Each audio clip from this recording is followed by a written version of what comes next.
मातृवत लालित्री च पितृवत मार्गदर्शिका नमोस्तु गुरुसत्तायै श्रद्धा प्रज्ञायता च। ओम विश्वानि देव सवितर्दुरितानि परासुते। गायत्री मंत्र एक साथ। ओम भूर्भुवः स्वः तत्सवितुर्वरेण्यं देवस्य धीमहि धियो यो न प्रचोदयात्। मेरे मोबाइल देखो, टाइम देखने का जुड़े भी हैं और काम भी कर रहे हैं। तो कल तो कहा था कि सफल जीवन की दिशा धारा पे बातचीत करना है, कभी कहा नहीं, युवाओं को के सामने जो चुनौतियां उसी पे बात कर रहे हैं।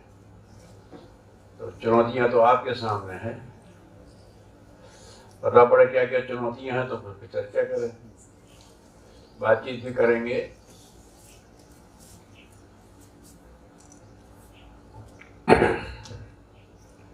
जहाँ जीवन का प्रश्न है, आज की एक सबसे बड़ी दिक्कत यही है कि जिंदगी के लिए साधन सुविधा पर तो ध्यान दे रहे हैं, लेकिन जिंदगी का मकसद क्या है इस पर ध्यान नहीं दिया जा रहा है। हमारे प्रिय नेता डॉक्टर कलाम साहब वो अक्सर यही करते थे। वो अंदर से, उनके अंदर ऋषि चेतना थी, ब्राह्मण जीवन उन्होंने जिया, लेकिन वो समझते थे कि राष्ट्र की आवश्यकताएं कहाँ हैं। इसलिए मिसाइल मैन होते हुए भारत रत्न की उपाधि पाने के बाद भी, राष्ट्रपति होने के बाद भी, चाहे जितनी बड़ी साइंटिस्ट की कॉन्फ्रेंस में जाएं और चाहे जितनी बड़ी राजनीतिक दौरे पर जाएं, मौका मिलता था तो युवाओं के बीच में जरूर जाते थे, बच्चों के भी बिल्कुल फैमिलियर हो जाते थे वहाँ। हाँ, एक दफे वो देहरादून में आए थे, तो हमारे यहाँ उत्तर प्रदेश सरकार के एजुकेशन डिपार्टमेंट के सत्र चलते रहे बहुत दिनों तक। डॉक्टर सुधारा जी डायरेक्टर लेवल की थी, वो वहाँ गई तो बड़ी खुश वहाँ से लौटी, और लौट के बोली काका कलाम से मिल के आए। वो नेहरू जी बच्चों के बीच में जाते थे, उनके चाचा नेहरू कहते थे ना। तो तिवारी जी उस समय वहाँ वो थे, तो उन्होंने कहा नेहरू जी को चाचा नेहरू कहते थे, आपको काका कलाम कहूँ क्या? तो मैं स्वीकृति का सहारा लाया। जब बातचीत हो गई तो भाई जैसा होता है, दूर तक वो घेरा बना है और सुरक्षा का, और बैठे हैं, तो छोटे बच्चों का था। कलाम साहब बोलने खड़े हुए, बोले well boys, do you feel comfortable being so distant from me? इतनी दूर तुम्हें ठीक लग रहा है? बच्चे क्या बोले, लेकिन उनके बड़े चेहरे में बड़ी आत्मीयता झलकती थी, बड़े निष्प्रह से बच्चे। क्यों दूर से ही बात करना है कि पास आना? तो who checks you, come on. इधर उधर देखा, अरे मैं कह रहा हूँ ना, एक आया सर से आगे के सब बच्चों के बीच एकदम फैमिलियर हो जाते थे। क्यों? वो जानते थे भाई जो कुछ भी हूं, चाहे मैं मिसाइल मैन हूं, चाहे मैं भारत रत्न हूं, चाहे मैं राष्ट्रपति हूं, कि मेरे होने का उद्देश्य कहाँ है? तो उद्देश्य ये है कि राष्ट्र की समर्थ और सशक्त बने, नई पीढ़ी पूरे उमंग के साथ, पूरे कॉन्फिडेंस के साथ एक अच्छे लक्ष्य की ओर चल पड़े। तो ये उनको है, और वो अक्सर यही कहते हैं कि आज के नौजवान की समस्या ये है कि उसके सामने जिंदगी का मकसद नहीं है कोई। What for?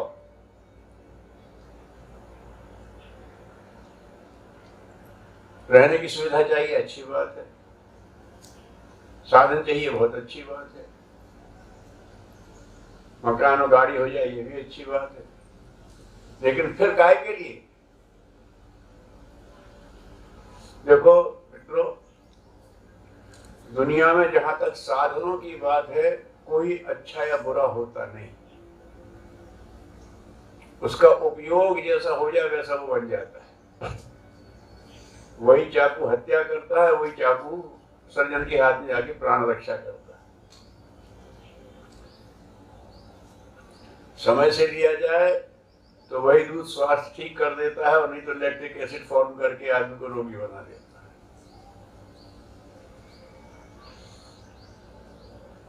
वही मीठे शब्द लोगों को प्रोत्साहन दे देते हैं, और वही मीठे शब्दों से लोगों को ठग लिया जाता है। ठग बहुत मीठा बोलते हैं, थोड़ी देर के तो महसूस करने से अच्छा कोई है। और वही क्रोध जिसको कहते हैं विनाशक द्वंद करा देता है, और वही क्रोध मन्यु बन करके बिगड़ते हुए को संभाल देता है। विरुद्ध रास्ते जाना कैसे जाते जाएंगे? हमारे रहते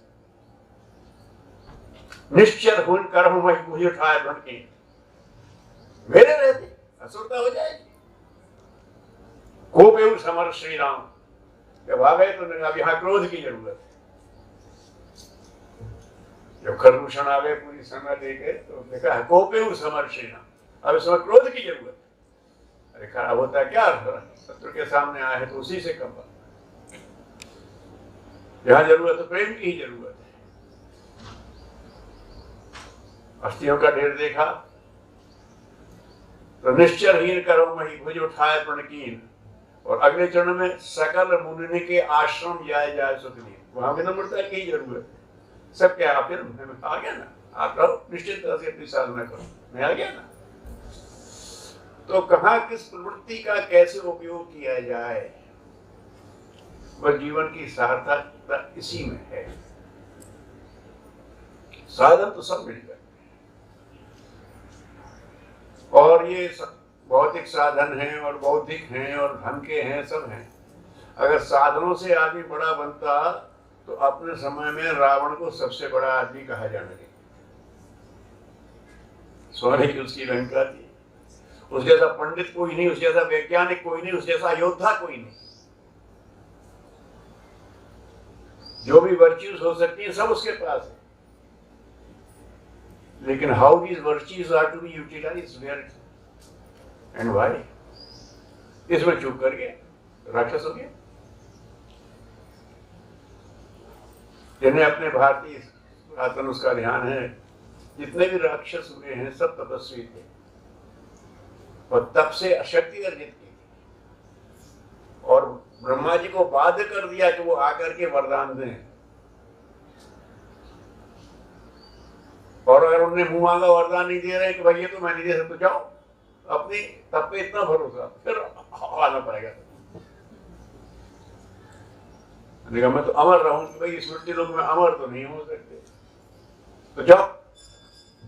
फिर किया, फिर आए, भाई अमरता छोड़ के कुछ मांग लो, क्योंकि मृत्यु लोक में होना भाई। अब आप देखिए मूर्खता, मृत्यु लोक में रह के अमर होने की बात सोचते। तो उसने फिर अपनी अकल लड़ा दी, हर राक्षस ने लगाई। इसने कह दिया कि ठीक है, नरवानरों से मर जाए तो मर जाए, और किसी से न मर। मुझे लगता था देवताओं से खतरा है। अब ये पता नहीं कि भगवान तो कहीं पर भी धन्य भी बना देता और कहीं खतरा भी पैदा कर सकता, उसके सबके हाथ में बात है। एक चतुर थे, उन्हें अपनी लगा दी, हिरण्यकश्यप, दिन में ना मरूं, रात में ना मरूं, घर के अंदर ना मरूं, घर के बाहर ना मरूं, धरती पे ना मरूं, आसमान में ना मरूं, अस्त्र से ना मरूं, शस्त्र से ना मरूं, मनुष्य से ना मरूं, जानवर से ना मरूं, अब न सुरक्षित हो गया। देखिए कहां दिक्कत, जिस भगवान की दी हुई बुद्धि हमारे पास है थोड़ी सी, उसकी दी हुई थोड़ी सी बुद्धि से हम भगवान को ही ठगने की बात सोचते हैं। हम उसी की दी बुद्धि से उसी को बहला देंगे। कैसी बात है? तो ये गलती मनुष्य करता रहा। साधन तो सबके पास। कौरव पांडव में देखा जाए तो दुर्योधन जैसा गुणी खोजने से मिलना मुश्किल था। बलराम जी का सबसे प्रिय शिष्य था गदा युद्ध में, वैसा भी शायद कोई था ही नहीं। बड़ा स्वाभिमानी, जल स्तंभनी विद्या उसे आती थी जो किसी पांडव को नहीं आती थी। बाद में जब सरोवर में जाकर के बैठ गया, जल को स्तंभित कर दिया, तब अंदर जाके बैठ गया। किसी पांडव को नहीं आती, तो विद्या तो सब उसके पास थी। तो सबसे बड़ी बात यह है, तो ये जो कह रहा हूं इसलिए कि आजकल लोग इसी से कहते हैं कि आदमी ने कितने साधन कमा लिए, कितने वर्षों से कितने हो गए, लेकिन अगर इसको दिशा देने वाली शक्ति अर्जित नहीं की तो ये सब बहकेंगे, और बहकने के बाद वरदान ही मुसीबत बन जाते हैं।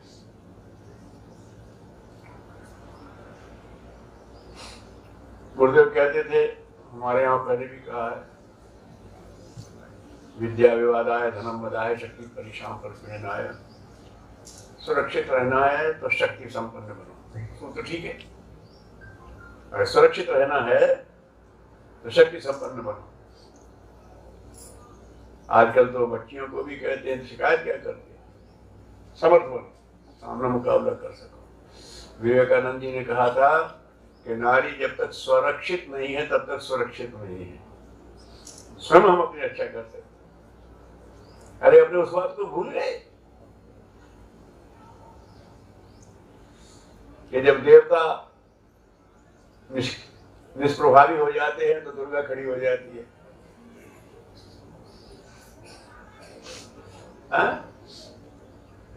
साढ़े 1857 के स्वतंत्रता संग्राम में अंग्रेजों को भी कहना पड़ता, झांसी की रानी के, she was the best and bravest amongst them.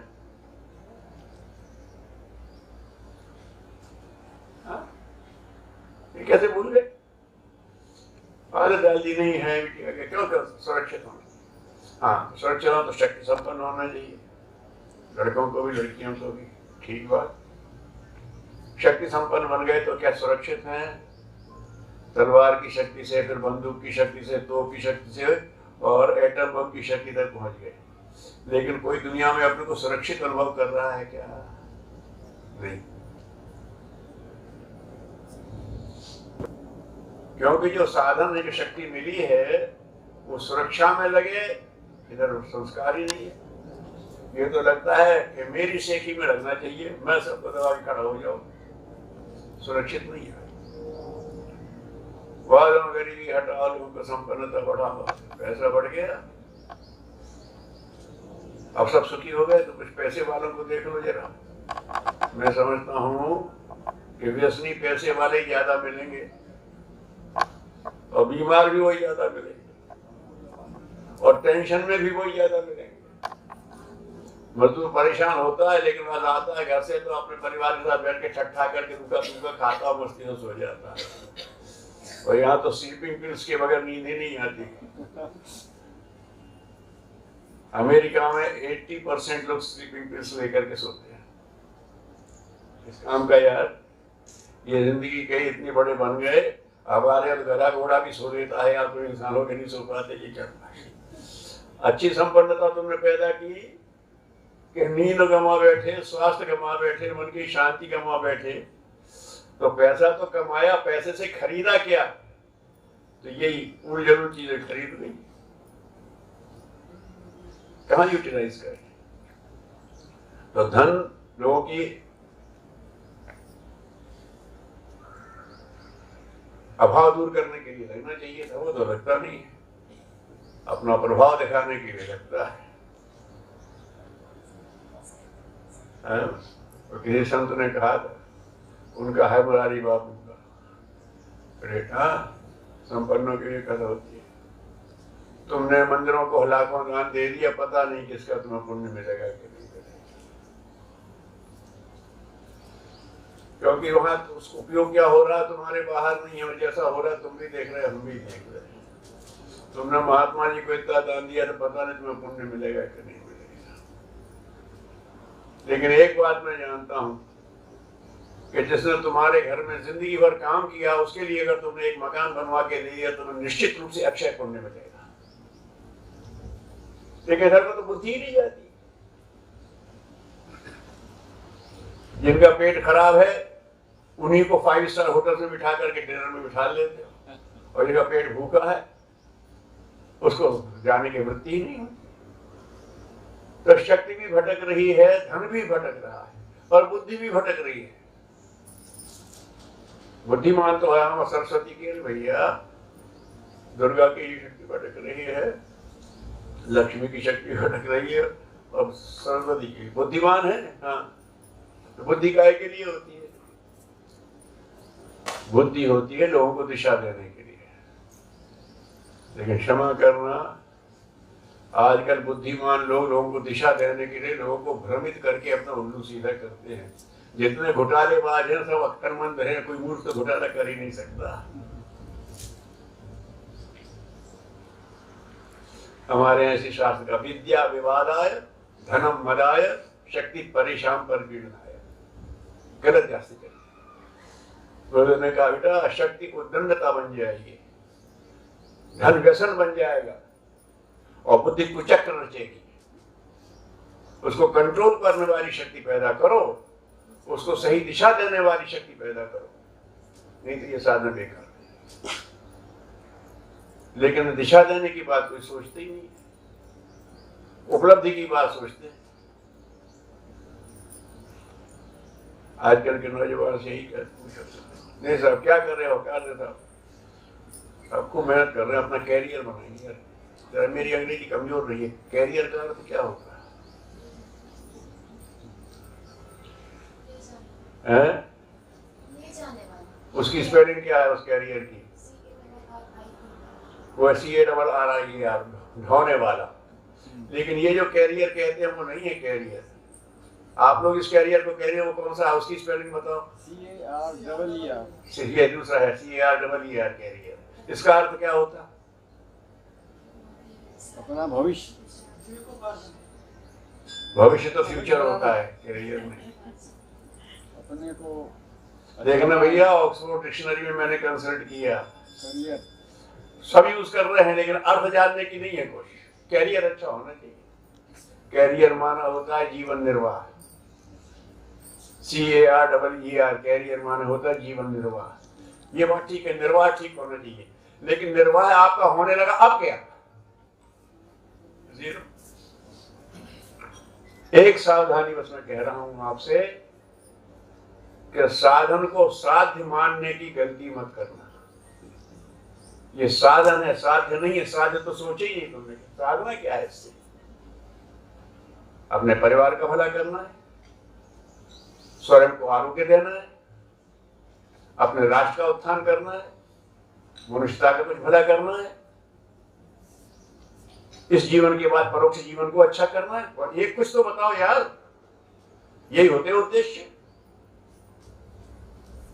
एक अच्छा उद्देश्य तो सामने रखो, तब इसका यूटिलाइजेशन होगा। एम है तो यूटिलाइजेशन होगा।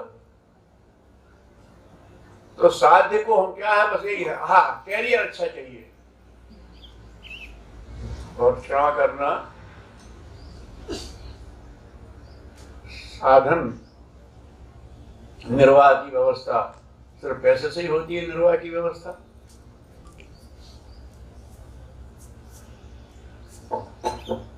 पैसे से मकान भी खरीद लिया जाएगा, ठीक है, पैसे से खाना भी खरीद लिया जाएगा, ठीक है, यार गड़बड़ करेंगे।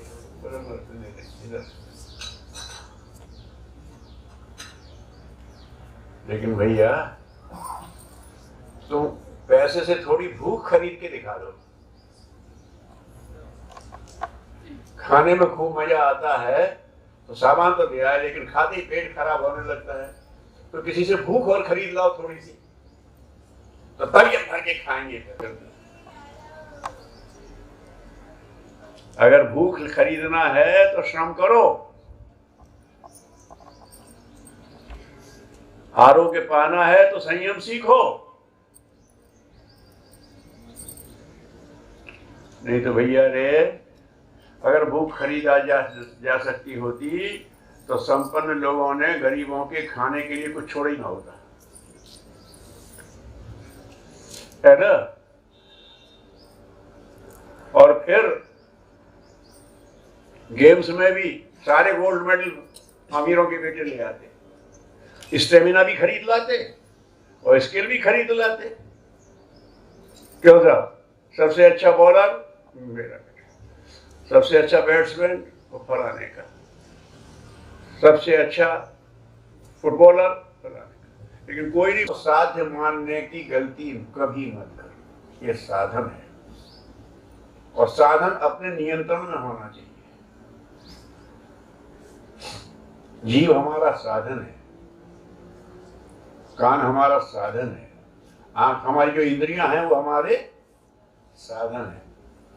और अगर अलंकारिक ढंग से कहें तो इंद्रियां हमारी सेवक हैं और मन उनका मुनीम है। हमारा, हम सेठ हैं, हम है सेठ जी, और इंद्रियां हैं सेवक और मन है मुनीम। आवाज ही सेठ जी, सेठ जी से कहते हो भाई प्रसन्न क्यों नहीं रहते? क्या करें, ये सारा पेट ठीक नहीं रहता, गैस ही बनती रहती है। अरे तो वैद्य के वो गए तो थे वैद्य के पास, सामयिक थोड़ा सा क्षणिक मिला, टाइमली रिलीफ मिला, फिर गैस होने लगी। अच्छा तो क्या हुआ? अरे वो डॉक्टर वैद्य जी कहते हैं कि खाना कंट्रोल करो। अरे तो आप तो कर सकते हो, अरे तो कौन रोकता है इसको? अरे क्या करें यार, साला जीभ नहीं मानती, वो ज्यादा मन नहीं मानता। अच्छा सेठ जी, अब आपका भंडार बैठने वाला है कि आपके नौकरों की चलती, आपके मुनीम की चलती, आपकी तो चलती नहीं। आप तो अपने नौकरों के गुलाम बने हैं, इसी में शान समझते हैं। अब आपका भंडार होना है, बात पक्की। अरे साहब यानी तो फिर स्वामी हो, स्वामी बनो। मंदिरों से कहो व्हाट फॉर यू आर, भगवान ने बनाया है। क्यों साहब? सब तरह की शब्द आएंगे, कान में टकराएंगे, लेकिन जो हमारे लिए हितकर है वो हम रिसीव करेंगे। क्यों साहब? टीवी के एंटीना पर, रेडियो के एंटीना पर सारी फ्रीक्वेंसी टच करती है कि नहीं? लेकिन उन्हें जो लेना है सो लेता है, इसीलिए उसका बिल्कुल साफ रिसेप्शन हो जाता है। आप कंफ्यूज ही रहते हो, ये लड़के ये ले, चयन की क्षमता बढ़ाओ ना, हमारे लिए क्या ठीक है। और चयन इसलिए नहीं कर पाते कि एम नहीं रखा, हमारा ये है, इसकी अपनी फ्रीक्वेंसी है। तमाम कॉल आ रहे हैं, ये रहते जब इसी की फ्रीक्वेंसी का था तो रिसीव कर लेता। कोई दिक्कत है क्या? अरे साहब आपकी पुरानी बातें थी, आजकल तो बड़ा भारी हो गया है, इतने तरह के विचार आ गए, इतने तरह के आकर्षण आ गए, इतने तरह की चीजें हो गई हैं। हाँ ठीक है, ठीक है, लेकिन भैया इतने साधन कहाँ से आ गए, इतनी तरक्की कहाँ से हो गई? तो मनुष्य ने अपने चिंतन को सुधारा है, उससे ये हो गई। ठीक है ना? तो ये साधन इसलिए बढ़े हैं कि मनुष्य की कैपेसिटी बढ़ी है।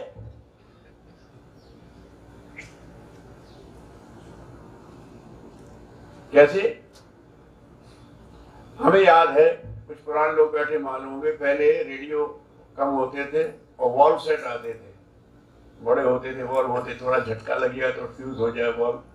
तो सॉलिड स्टेट आ गए सब ट्रांजिस्टर, और ऐसा बढ़िया वो करके, और वो ठीक से रिसीव करे तो ऊपर छत पे एक एरिया लगाना पड़ता था, तार लंबा उसका एंगल, और उससे तार जोड़ते थे, उसका इनपुट देते तब ठीक आवाज आती थी। फिर इंडोर नीचे वो जाला जैसा कॉपर का वो अंदर लग जाता था। अब आजकल कोई एरिया नहीं लगता और साउंड उससे ज्यादा क्लियर है।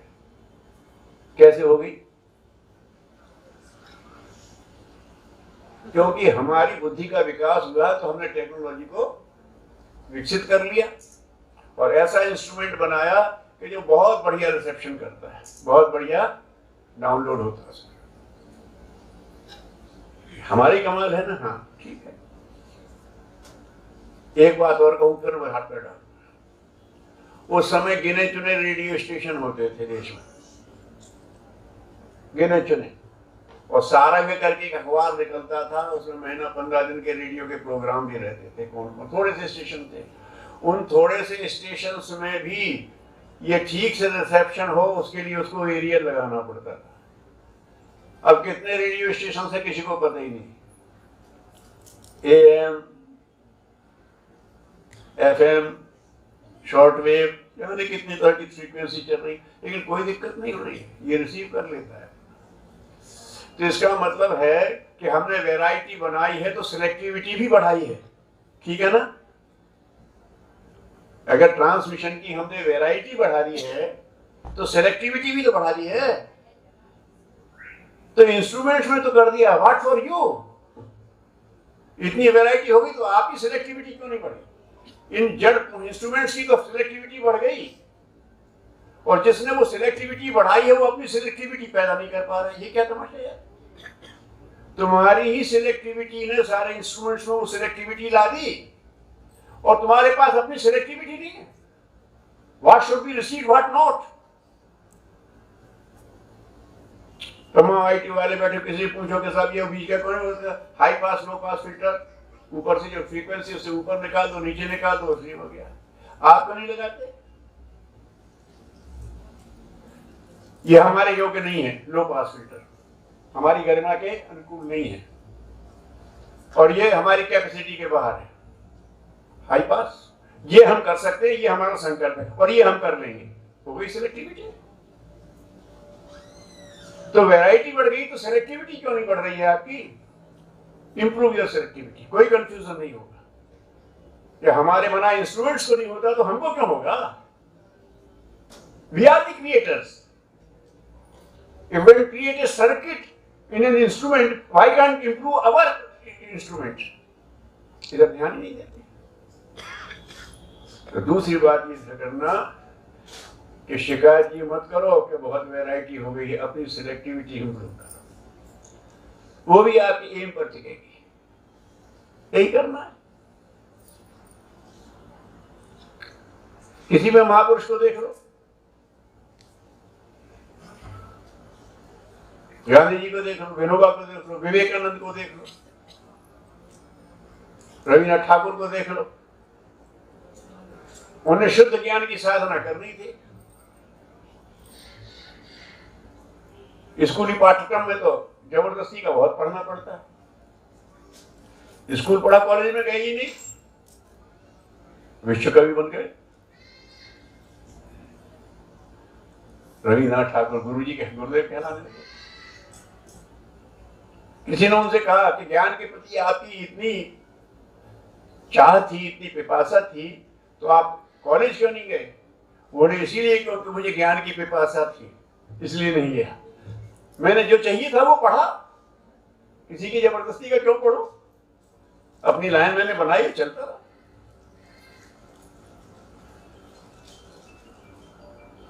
गांधी जी वकील बनना है, वकील भी बन गए।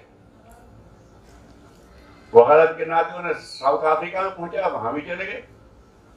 लेकिन वकालत के अलावा जो उन्होंने अपनी साधना शुरू की थी एक मनुष्यता की, वो आगे आ गई, और जो किया फिर आपके सामने।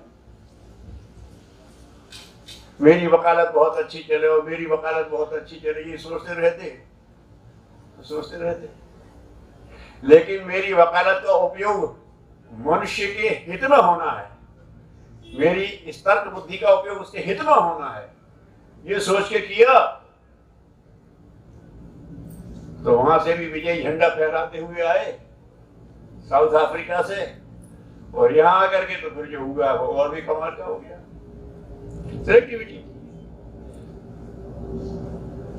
गोखले जी से मिले, उस समय गोखले जी पूरे राष्ट्रीय नेता के रूप में थे। बोले बेटे मैं तो तुम्हारे नौजवान में तुम्हारी प्रतीक्षा कर रहा हूं, अब तुम आ गए हो, संभालो।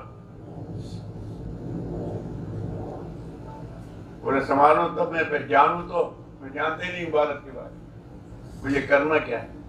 बोले जानोगे समझोगे तब जब देखोगे, पहले भारत को देखो जाओ। उन्हें भारत भ्रमण करना शुरू कर दिया, और भारत भ्रमण करते करते उनकी समझ में आ गया कि भारत की चेतना कहाँ है।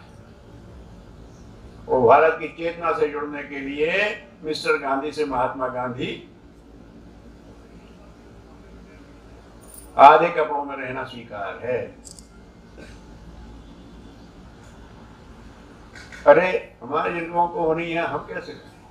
हम राष्ट्र की सेवा करें और राष्ट्र हमारा आधे वस्त्रों में रह रहा है तो हम कैसे पूरे करें? अब अलग बात है। मेरा कहना यह है कि ये जो सिलेक्टिविटी होती है आदमी को कहीं का कहीं ले जाए। विवेकानंद बड़े संपन्न परिवार में थे, बहुत संपन्न परिवार में थे। अचानक पिताजी चले गए, घर में हालत खराब हो गई। रामकृष्ण परमहंस से जुड़ चुके थे, उन्होंने कहा बहुत परेशानी है। कहा या क्या परेशानी, मां से कह दे, मांग ले। लेकिन उस बीच में रामकृष्ण परमहंस के साथ रह करके उन्हें अपने जीवन के उद्देश्य का पता पड़ चुका था, संकेत मिल चुका था। वहां गए तो परिवार भूल गए और मां मुझे शक्ति दो, मुझे ज्ञान दो, मुझे भक्ति दो, कह के लौटे।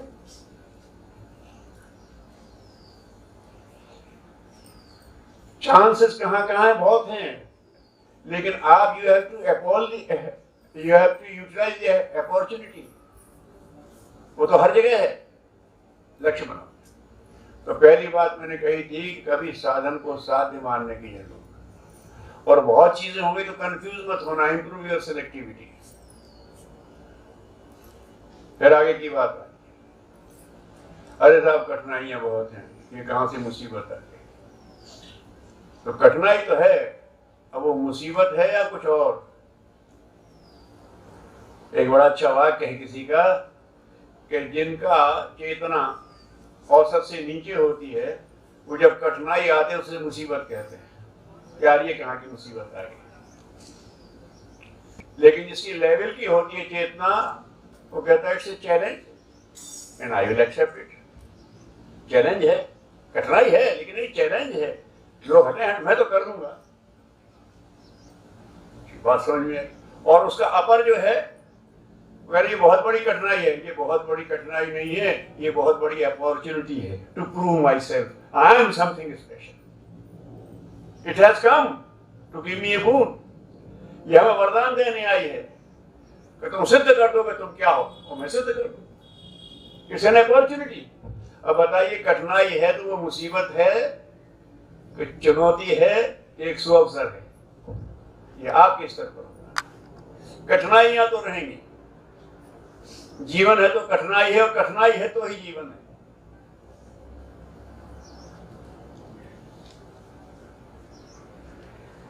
गेम्स की बात की थी, चले जाना किसी एकेडमी में, यहाँ बहुत बढ़िया कोच काम करता हो, लोगों को नेशनल इंटरनेशनल खिला देता हो, और फिर देखना वो लोगों को क्या कर रहा है। तो आप देखोगे शुरू में तो वो करवाता है एक्सरसाइज, और हाथ के सहारे से करवा देता है, नहीं बन रही तो करवा, हाँ शाबाश शाबाश, कर लिया। और जब वो करने लगता है ये कॉन्फिडेंस, फिर छोड़ देता है, और जब फिर और आगे बढ़ता है तो उसके सामने कठिनाइयां पैदा करने लगता है। नहीं चलो, ऐसे नहीं, ऐसे कर, ऐसे नहीं, ऐसे कर। अरे यार, पहले तो बड़ा प्यार करता था ये, तो अपना हाथ लगा के हमारे को करवा देता था।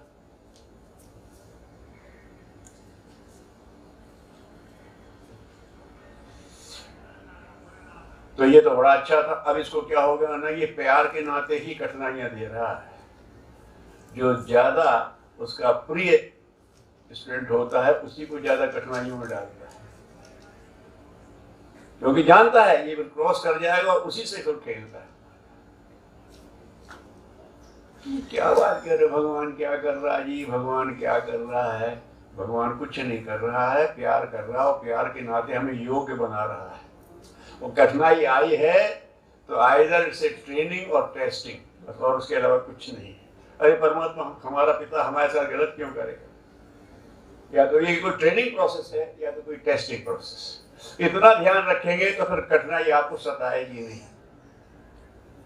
और अब चुनौतियों की बात करें, अच्छा है, डॉक्टर चतुर्वेदी जी आ गए, डायरेक्टर साहब, बिरला इंस्टीट्यूट ऑफ मैनेजमेंट। सबका स्वागत है, बैठे सुनिए बात। तो तो अब रुके ही है तो माला वाला तो पहना ही था, यहाँ रखा है ना। मूषा विश्ववेदा स्वस्ति नस्तार्क्ष्यो अरिष्टनेमि स्वस्ति नो बृहस्पतिर्दधातु। मंगलम भगवान विष्णु मंगलम वसुप्रजा मंगलम पुंडरीकाक्ष मंगलाय तनहरि। फिर आइए, तो मैं आपसे निवेदन कर रहा था मुझे इतने दिनों से मंत्र जप कर रहे हैं आप, इतना वो कर रहे हैं साहब, इतना भगवान का नाम लेते हैं फिर भी कठिनाइयाँ आती हैं। अच्छा ये बता बेटा, भगवान का नाम लेता है इसलिए कठिनाई नहीं आनी चाहिए। हाँ, इस दुनिया को देखा तूने, भगवान जब स्वयं शरीर रख करके आए थे राम के रूप में, कृष्ण के रूप में, तो उन्हें कठिनाई हुई थी कि नहीं? जी उन्हें तो हुई थी। उसने अपनी दुनिया ऐसी बनाई है कि वो खुद आता है तो अभी कठिनाई छोड़ती नहीं है, तो तू कैसे बच जाएगा? सो बता। अरे नहीं साहब ऐसा है गुरुजी, हम भगवान की भक्ति करते। अच्छा भक्त भी है तू? ये तो तूने अच्छी बात बताई। अच्छा बता, तू हनुमान से बड़ा भक्त है कि मीराबाई से बड़ी भक्त है? उतने तो नहीं है। तो हनुमान जी को कठिनाई आई थी कि नहीं आई? और मीरा के जीवन में कठिनाई आई थी कि नहीं आई? और ऐसी आई थी कि जैसे असामान्य कहना चाहिए। तो उन जैसे भक्त नहीं बचे तो तू कहाँ चुकता है भैया? ये कॉन्सेप्ट ठीक है। एक बात पक्की है, भगवान से भजन करोगे तो कोई कठिनाई, अगर सही कर रहे हो तो कोई कठिनाई तुम्हें अपने उद्देश्य से डिगा नहीं पाएगी। ये बात वहां से आता है। और कठिनाइयां लोगों को विचलित कर देंगी, डिगा देंगी। लेकिन हनुमान नहीं, राम काज कीने बिना मोहि कहा विश्वास। चाहे उसे कोई बांध करके पूंछ में आग लगाए और चाहे उसकी कोई स्तुति करे, एक बात से चला जाता है। मीरा राजा की बेटी, महाराणा की पत्नी, महाराणा तो उसकी क्वालिटी जानते थे तो आग्रह पूर्वक ले आए थे। महाराणा युद्ध में मारे गए। अब उनके छोटे भाई बहन और माँ को समझ में नहीं आ रहा था और तीनों के जानलेवा बन गए। पता है आपको, छोटे पड़ गए मीरा के सामने। क्यों? आस्था है। अगर आस्था है तो कोई भी कठिनाई आपको टिका नहीं सकेगी। आत्मबल भी मिलेगा और लड़ने की शक्ति भी मिलेगी, इसमें कोई शक नहीं। जिनका भी अनुभव है, हमारे यहाँ भी काम करने वालों का अनुभव है, एक बार संकल्प करते हैं तो दिशा भी मिलती है और सही दिशा में चल पड़ते हैं तो साधनों की कमी भी नहीं पड़ती। आप बता रहे थे कि कितने महीने में बन गया ये सब? 8 महीने में बन गया, बरसों चलता रहता है आज तक। उसकी बात नहीं कह रहा हूँ, आपकी कह रहा हूँ कि एक बात ध्यान रखिएगा कि कठिनाइयाँ आती हैं वो हमें जीवन में बेहतर बनने का चांस देने के लिए, ये मान लीजिए।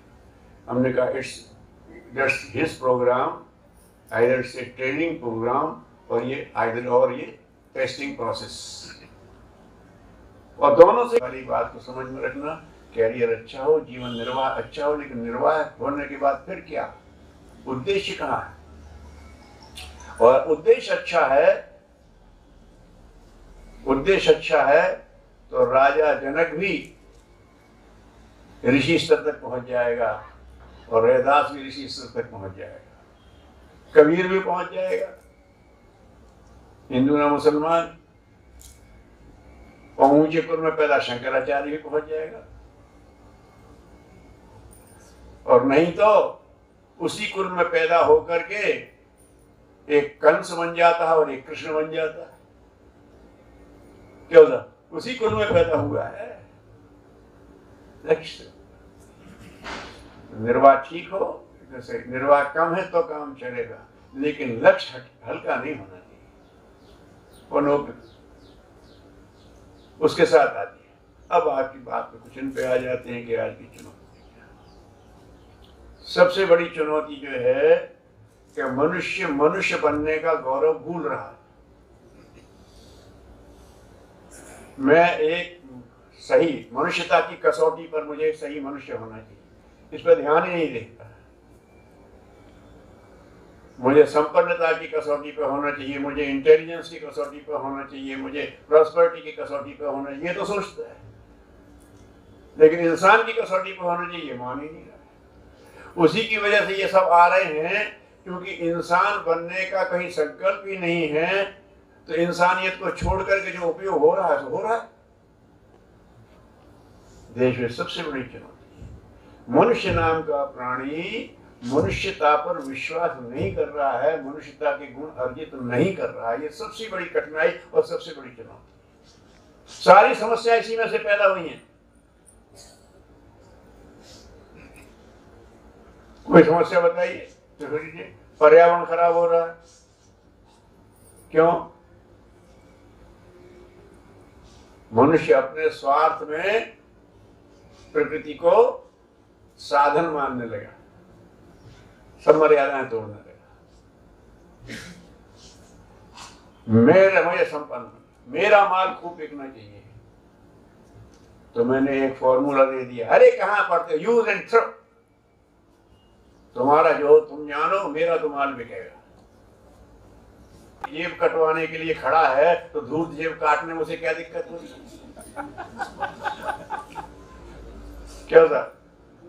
हम झूठी झूठी बातें सुनकर के विश्वास करना चाहते हैं तो उसे बहकाने में क्या लगता है?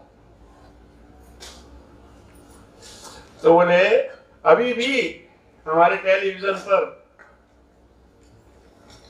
कितने हजार रुपए में कुबेर की चाबी, धन वर्षा यंत्र, वो बिक रहे। अरे बड़े आदमी, धन वर्षा यंत्र तेरे पास था, तू अपने यहाँ धन वर्षा करवा लेता, हमारी जेब का को काट रहा है।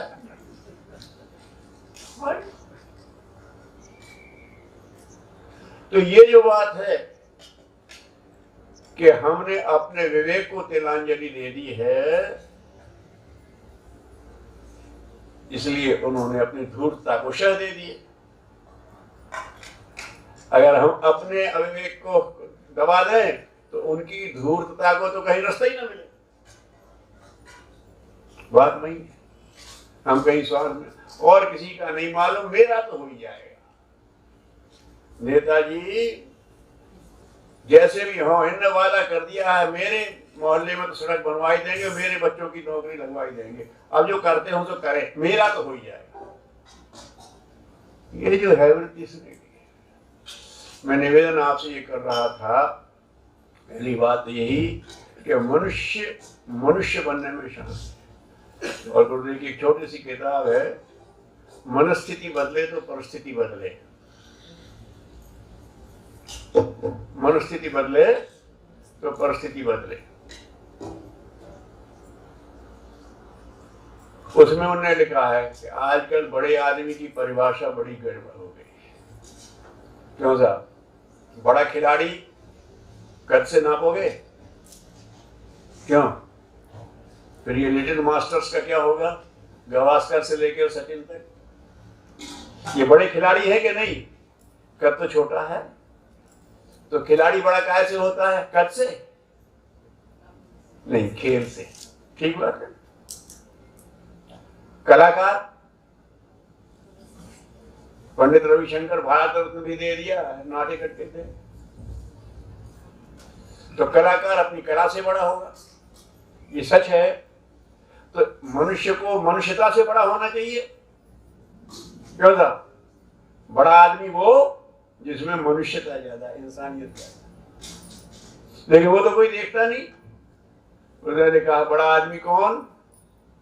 बुरा न माने, साहित्यिक परिभाषा अलग है, लेकिन जमाने परिभाषा जो चल रही है वो ये चल रही है, जो कम से कम काम करता है और ज्यादा से ज्यादा सुविधा बटोरे बैठा है, तो बड़ा आदमी।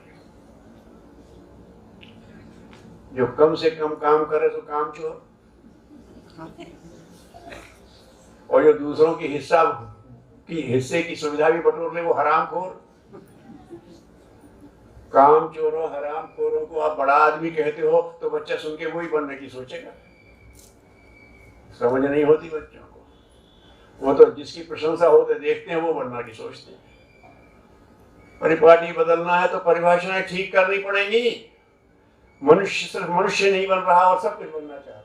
बड़ा इंजीनियर बनना चाहता, बड़ा डॉक्टर बनना चाहता, बड़ा नेता बनना चाहता, बड़ा बाबाजी बनना चाहता, और मनुष्य नहीं बनना चाहता। और ये सब मनुष्य के अधीन है। और किसी योनि में कोई डॉक्टर, इंजीनियर, बाबा नहीं बनता, मनुष्य ही। ये मनुष्य के गुण है, मनुष्यता के बगैर नहीं चलेंगे।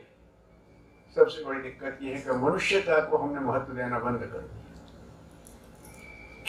बहुत बड़ी चुनौती है। और फिर चुनौती है कि समझ में आ गई तो आगे कौन बढ़े? Who will come forward? बात तो अच्छी है, आप करिए।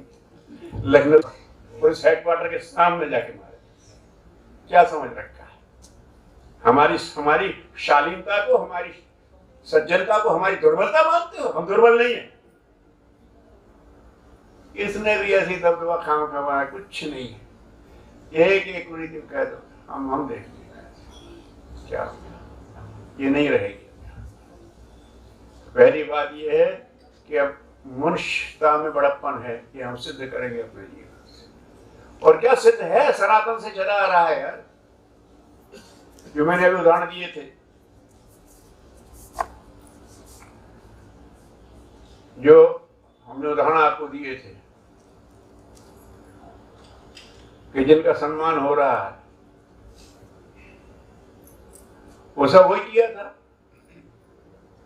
कबीर ने भी किया था, तुलसी ने भी किया, सूर्य ने भी किया, राष्ट्रकांड ने भी किया, और राजा जनक ने भी किया, और शंकराचार्य ने। हमेशा ये शाश्वत। और मोहम्मद साहब ने भी किया, और ईसा मसीह ने भी किया। ये गुणों के धनी थे। जीवन को, धारा को बदला है उन्होंने। ये गलत हो रहा है, हम ठीक करेंगे, अकेले चलो। आज तो बात दूसरी है। तो मैं निवेदन ये कर रहा था कि ये युग निर्माण योजना एक हमें इसी का है। इसीलिए गुरुदेव ने नारा दिया कि शुरुआत करना है तो हम शुरू करेंगे। अरे हम पिछले को क्यों बने, हम लीडर क्यों ना बने? गुरुदेव अग्रदूत कहा है, हम शुरुआत करते हैं। नारा क्या? हम बदलेंगे, लगा जोर से, हम बदलेंगे, युग बदलेगा, हम सुधरेंगे, युग सुधरेगा। हम ही बिगड़े हुए, सब हम सुधर जाए और सब। अरे सारा जमाना बिगड़ा हुआ है। सुधरने वालों की हिम्मत हो तो आगे आए। हम तो आगे आ गए, हम करेंगे, हो जाएगी बात। और हो गई है ना। गायत्री मंत्र में से, और चाहे सूर्य फातिहा का ईद निस्सरातल मुस्तकीम बोल देना, हमें सीधे रास्ते चला दो, वहां भी वही है। चाहे अस्तोमा सर्गमय कह देना, है ना। चाहे बुद्धम शरणम गच्छामि, धर्मम शरणम गच्छामि कह देना, दिशा वही है। दिशा से ही करना है। और कुछ नहीं करते तो प्रार्थना तो करो यार। और फिर कुछ कर सकते हो, हाँ, थोड़ा यज्ञ जोड़ दो जीवन में। ये स्वाहा वाला यज्ञ मत करो, लेकिन तुम्हारी जो सबसे अच्छी क्वालिटीज हैं उसका छोटा सा अंश जनहित में लगा दो, यज्ञ हो गया। यज्ञ वही श्रेष्ठतम कर्म, श्रेष्ठतम कर्म के प्रयोग को यज्ञ कहते हैं। यज्ञ की ये परिभाषा लगा दो। मत करो यज्ञ स्वाहा स्वाहा वाला मत करो। विनोबा जी ने भूदान यज्ञ में कहीं आहुति डलवाई थी क्या? लेकिन भूदान यज्ञ है, नेत्रदान यज्ञ है, रक्तदान यज्ञ है। हमारे संपर्क में आएगा उसको एक संदेश देंगे। युग निर्माण एक चल रहा है, सबके लिए उज्जवल भविष्य की योजना ईश्वर की योजना है। और जिसमें उसके प्रति उत्साह रखे उसे कोई छोटे से कार्यक्रम से जोड़ दीजिए। बस आगे के काम पर भगवान की चेतना कर लेंगे। संदेश दो, इनने गाली दे दी, इनने उपेक्षा कर दी, इनने उपहास उड़ा दिया, कोई बात नहीं। लेकिन जिसने कहा यार ये अच्छी वाकई ऐसे ही है, करके देखो ना भाई, आओ, उसको पकड़ा दो। और यही होते होते हम यहाँ तक खड़े हुए हैं। जब गुरुदेव ने गायत्री एक अभियान किया था तो गांव के पंडित से लेकर के और महामंडलेश्वर शंकराचार्य तक विरोधी थे। ऐसे में क्या हो, कुछ नहीं, एक ही काम का, तुम्हारी समझ में आए तो शुरू कर दो, मैं करता हूँ तुम भी करो।